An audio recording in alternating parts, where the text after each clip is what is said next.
예수께서 비유로 그들에게 말씀하시되 한 사람이 포도원을 만들어 산 울타리로 두르고 즙자는 틀을 만들고 망대를 지어서 농부들에게 세로 주고 타국에 갔더니 때가 이름에 농부들에게 포도원 소출 얼마를 받으려고 한 종을 보내니 그들이 종을 잡아 심히 때리고 거저 보내었거늘 다시 다른 종을 보내니 그의 머리에 상처를 내고 능욕하였거늘 또 다른 종을 보내니 그들이 그를 죽이고 또 그 외 많은 종들도 더러는 때리고 더러는 죽인지라. 이제 한 사람이 남았으니 곧 그가 사랑하는 아들이라.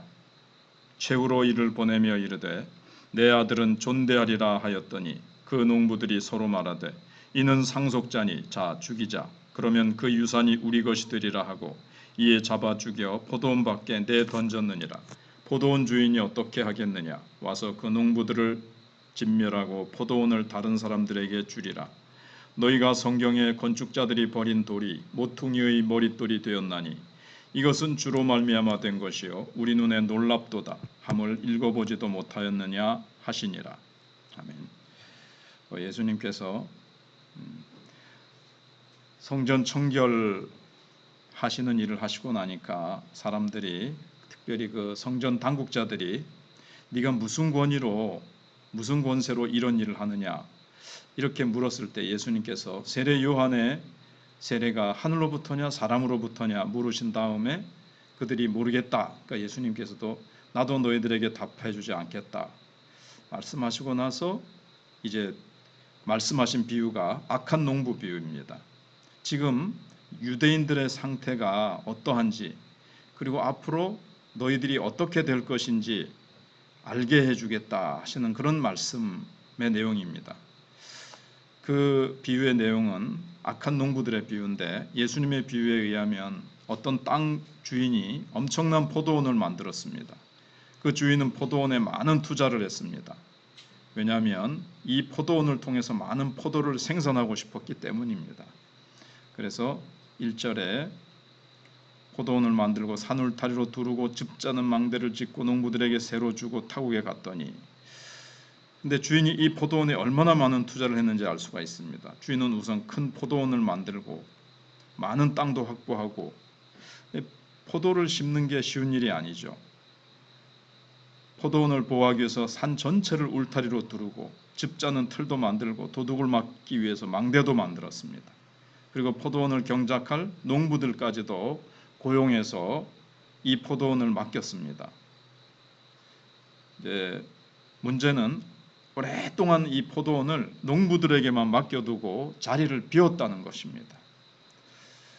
아마 그 이유는 여러 가지가 있겠지만 우선 포도가 자라려면 시간이 걸리기도 했을 거고 또 농부들을 너무 믿기도 했을 겁니다. 좌우간 주인은 너무 오랫동안 이 포도원을 농부들에게만 맡기고 방치해 두었습니다. 그리고 상당한 시간이 지난 후에 주인은 포도나무들이 다 자라서 이제쯤 한창 열매를 맺었을 것이다 이렇게 판단이 돼서 포도원 세를 받으려고 종을 보냈습니다. 2, 3절에 때가 이르면 농부들에게 포도원 소출 얼마를 받으려고 한 종을 보내니 저희가 종을 잡아 심히 때리고 거저 보내었거늘. 이때 주인의 생각하고 농부들의 생각은 너무나도 달랐던 것이 나타나게 됐습니다. 농부들은 주인이 오랜 시간 동안 연락도 없고 소식도 없는 것을 보고 주인이 죽었거나 아니면 포도원을 포기했는 모양이다 이렇게 생각을 한 거죠. 그래서 농부들은 포도원이 자기들 것이라고 생각을 해서 마음껏 농사를 지었던 겁니다. 그런데 세월이 상당히 흐른 후에 갑자기 주인이 종을 보내어서 이 포도원은 내 것이니까 이 포도원을 짓고 이 포도 농사를 해서 얻은 그 이익에 대해서 그 소출을 내라, 세를 내라 이렇게 요구한 겁니다. 농부들은 당황한 거죠. 주인이 안 나타나서 이게 뭐 우리 거다, 오랫동안 소작을 하다 보니까는 자기 건 줄 이렇게 착각을 한 거죠. 근데 자기들은 여기에 고용된 일꾼이라는 생각을 이제 잊어버리게 된 겁니다. 그래서 농부들은 이게 이제 주인의 소유를 인정하지 않고 계속 자기들이 주인으로 있으려고 했습니다. 그래서 주인이 보낸 종을 두들겨 패서 도로 쫓아보내버렸습니다. 이제는 자기들이 포도원의 주인이라는 겁니다. 하지만 주인은 뭔가 종이 가서 말을 잘못 전했는 모양이다, 이렇게 생각하고는 다른 종을 또 보냈습니다. 근데 농부들의 반응은 똑같았습니다. 이번에는 머리를 때려서 상처를 내고 아주 능욕을 해서 쫓아보냈던 겁니다. 그래서 완전히 포도원은 우리 것이니까 다시 종을 보내서 우리한테 뭐 상관하고 찝쩍거리지 마라, 그런 뜻이죠. 그런데도 주인은 이 포도원에 대한 미련을 버리지 못했습니다. 더 많은 종을 보냈습니다. 주인은 이제 두 가지를 원치 않은 겁니다. 포도원을 포기하는 것을 원치 않았고, 할 수만 있으면 농부들과 전쟁을 원치 않았습니다. 좀 더 많은 종을 보내면 지금 주인이 힘이 없어서 그러는 것이 아니고 상당한 세력과 힘을 가지고 있다는 것을 보여주기 때문에 이번에는 말을 들을 줄 알았습니다. 그러나 농부들은 이번에는 종들을 죽이기까지 했습니다. 이것은 전쟁을 해서라도 포도원을 포기하지 않겠다, 그 일꾼들이, 소작인들이 그 의사를 표현한 거죠. 그럼에도 불구하고 주인은 농부들과의 전쟁을 원치 않았습니다. 당장 가서 군사들을 풀어서 그 소작인들을 다 진멸할 수 있습니다. 엄청난 힘을 가지고 있습니다. 전쟁을 했다 하면 농부들은 멸망당하게 되어 있습니다. 그렇지만 고심 끝에 마지막 설득자로 자신이 가장 사랑하는 하나밖에 없는 아들을 보냈습니다. 자기 아들을 보내면 이들이, 아들은 잘 존대해 주겠지. 근데 농부들은 정반대로 생각을 했습니다. 아들은 상속자이기 때문에 그를 죽이면 상속자가 없어져서 포도원이 완전히 자기들 것이 된다고 생각한 겁니다. 그래서 아들을 포도원 밖으로 끌고 가서 죽였습니다. 구약 성경에 보면 이스라엘을 포도원으로 비유한 말씀들이 있습니다. 특히 이사야 5장을 보면 이스라엘을 포도원으로 비유한 말씀이 나옵니다. 그때도 하나님은 이 포도원에 엄청난 투자를 하셨습니다. 공을 들이신 거죠. 이스라엘 백성들이 참 아름다운 성령의 열매, 하나님이 기뻐하시는 열매를 맺게 하려고 이스라엘 백성들을 택하셔서 가나안 땅에다가 심으셨습니다. 그런데 참 이사야 5장 2절에 보시면 좋은 포도 맺기를 바랐더니 들포도를 맺었다. 그래서 하나님께서 이 포도원을 포기할 수밖에 없는 그런 내용이 나옵니다. 하나님이 이스라엘 백성에게 가나안이라는 아주 좋은 땅을 주신 것은 하나님께 더 감사드리고 더 말씀에 순종하는 사람들을 기대하셨기 때문이었습니다. 이것이 바로 좋은 포도를 맺는 것이었습니다. 그렇지만 이스라엘 백성들은 탐욕의 들포도만 잔뜩 맺었습니다. 그래서 반드시 환경이 좋다고 좋은 신앙이 생기는 것은 아닙니다. 오히려 더 탐욕스럽고 더 부패한 신앙이 나올 수 있습니다. 근데 그때는 이제 나무에게 문제가 있었죠. 이스라엘이라는 나무에게 문제가 있었던 겁니다. 이번에는 나무는 이상이 없는데 농부들이 문제였습니다. 농부들이 주인의 소유권을 인정하지 않는 겁니다. 사실 예수님이 이 땅에 오셔서 하신 큰 메시지의 내용은 뭐냐면 하나님이 주인이시다. 이스라엘 백성들을 향해서, 이 세상에 있는 사람들을 향해서 하나님이 주인이시다.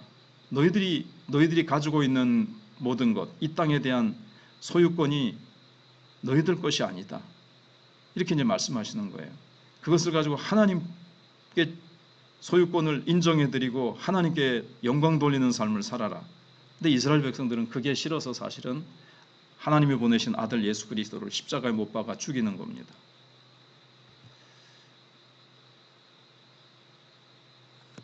그래서 구약시대 때는 아직 이 영적으로 어리고 모든 여건들이 잘 마련되지 못했기 때문에 열매를 못 맺었는데, 하나님의 아들 예수님이 오신 때는 부흥의 때고 축복의 때였습니다. 누구든지 아들을 영접하기만 하면 어마어마한 극상품의 포도를 맺을 수 있습니다. 그러나 이스라엘 백성들은 하나님의 말씀을 들으려고도 하지 않고 하나님의 말씀을 영접하지도 않는 것이었습니다. 그래서 유대인들은 이스라엘을 자기 땅이라고 생각하고 있었기 때문에 그렇습니다. 여기서 예수님은 분명히 말씀하셨습니다. 중요한 것은 땅을 차지하거나 정치하는 것이 아니라 하나님의 종을 영접해서 말씀을 듣는 것이라는 겁니다. 하나님의 말씀을 들으면 부흥이 일어나고 축복이 일어나게 되어 있습니다. 그런데 유대인들은 자기들의 생각에 꽉 차서 말씀을 들을 생각을 하지 않았습니다. 요즘 주일날 듣는 요한복음 6장도 그렇고 오늘 들을 이제 본문도 그렇습니다. 그래서 예수님을 많은 사람들이 예수님께 몰려왔던 사람들이 떠나버리죠. 대부분. 예수님은 유대인들이 그러면 이제 앞으로 할 일을 당할 일, 그걸 이제 분명히 보여주셨습니다. 주인의 아들을 포도원 밖에 끌고 나가서 죽이는 것이었습니다. 하나님의 아들을 예루살렘 밖으로 끌고 가서 십자가에 못 박아 죽여버리는 그런 일이 일어날 것이라는 것을 비유로 주님이 탁 앞일을 이렇게 말씀해 주셨습니다. 그리고 예수님은 주인이 할 일도 말씀하셨습니다. 그것은 주인이 전쟁으로 농부들을 다 죽이겠다는 것이었습니다. 실제로 주후 70년에 로마 군인이 쳐들어와 가지고 예루살렘을 완전히 멸망시켜버리고 성전을 완전히 헐어버리죠. 그래서 포도원도 뺏기고 생명도 빼앗기게 되는 겁니다. 이 비유에서. 그 이유는 농부들이 주인을 너무 과소평가했기 때문에 그렇습니다. 주인은 어떻게 해서든지 농부들이 멸망당하지 않게 하려고 최후 순간까지 애썼는데 농부들은 주인을 의심했고 무시했던 겁니다. 그래서 전부 죽었고 포도원은 다른 사람들에게 넘어가게 됐습니다. 실제로 이스라엘의 축복은 예수님을 믿는 이방인들에게로 넘어가게 됩니다. 우리가 이스라엘이 되었고 그 축복을 우리가 누리게 된 겁니다. 근데 이때 예수님은 이상하게 건축에 관계되는 말씀으로 넘어갑니다. 그래서 10절 11절에 너희가 성경의 건축자들의 버린 돌이 모퉁이의 머릿돌이 되었나니 이것은 주로 말미암아 된 것이요 우리 눈에 놀랍도다 함을 읽어보지 못하였느냐 하시니라.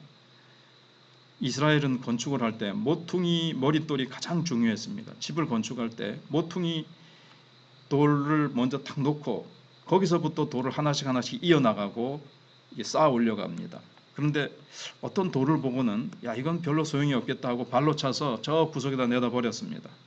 이 돌을 완전히 무시했던 겁니다. 그런데 나중에 보니까 버렸던 그 돌이 모퉁이 머릿돌이 되어 있었던 겁니다. 그리고 멋진 성전이 지어진 거죠. 그게 바로 이제 이방인들을 통해서 지어진 이 교회입니다. 예수님은 유대인들에게 무시당하고 업신여김을 당하셨습니다. 유대인들은 예수님을 가장 비참한 죽음으로 죽게 했습니다. 선지자들에 대한 예의도 아니고 랍비에 대한 예의도 아니고 더욱이 하나님의 아들에 대한 예의는 더더욱 아니었죠. 그렇지만 나중에 보니까 자기들이 죽인 이 예수님이 하나님 성전의 머릿돌이 되어 있었고 온 세상의 주요 온 세상의 심판주가 되어 있었던 겁니다. 그래서 유대인들은 예수님의 외모만 보고 너무 그 가치를 몰랐습니다. 그 결과는 자신들의 비참한 멸망이었습니다. 그래서 유대인들이 살 수 있는 유일한 길은 이 모퉁이 돌이신 예수님께 붙는 것이었습니다. 이 돌과 대항해 싸우는 것이 아니라 이 돌에 붙어서 건물로 성전으로 지어졌어야만 되는 겁니다. 그러나 돌에 부딪히고 돌 위에 떨어진 것들은 모두 부서지고 깨어지고 심판받게 되는 겁니다. 우리가 이 세상에서 망하지 않는 길은 예수 그리스도에게 붙어서 성전으로 세워져 가는 겁니다. 예수님과 싸우고 대적하는 자들, 예수 그리스도를 영접하지 않는 자들은 모두가 다 하나님을 인정하지 않는 것이고 그들은 다 심판받아 멸망하게 되어 있습니다. 그래서 예수님은 우리의 모든 인생이 하나님의 것임을 인정하라는 겁니다. 옛사람이 그럴 때 우리의 옛사람은 다 죽고 하나님의 소유로 다시 태어나게 되는 겁니다. 이게 얼마나 신나는 일인지 모릅니다. 우리의 과거는 다 없어지고 지워지고 완전히 하나님의 소유가 되는 겁니다. 우리에게는 사실 우리가 하나님의 소유라는 표시가 있습니다. 에베소 1장에 있는 대로 성령께서 우리의 영혼에 인을 치셨어요. 성령이라는 인, 성령을 보내주신 것이 너는 내 거다 하는 이제 그 인침이죠. 소유권이에요. 우리는 하나님의 것이에요. 잘났든지 몰랐든지 우리는 하나님의 소유가 되었고 성령이 하나의 보증으로서 우리에게 와 계시고 우리가 하나님의 뜻대로 살아가기만 하면 하나님은 우리를 통해서 엄청난 포도 열매, 성령의 열매, 은혜의 열매, 축복의 열매를 맺으시고 영원까지 우리를 하나님이 너는 나의 소유니 내가 책임져 주마 하고 주님이 우리의 삶을 책임져 주시는 겁니다. 기도하겠습니다.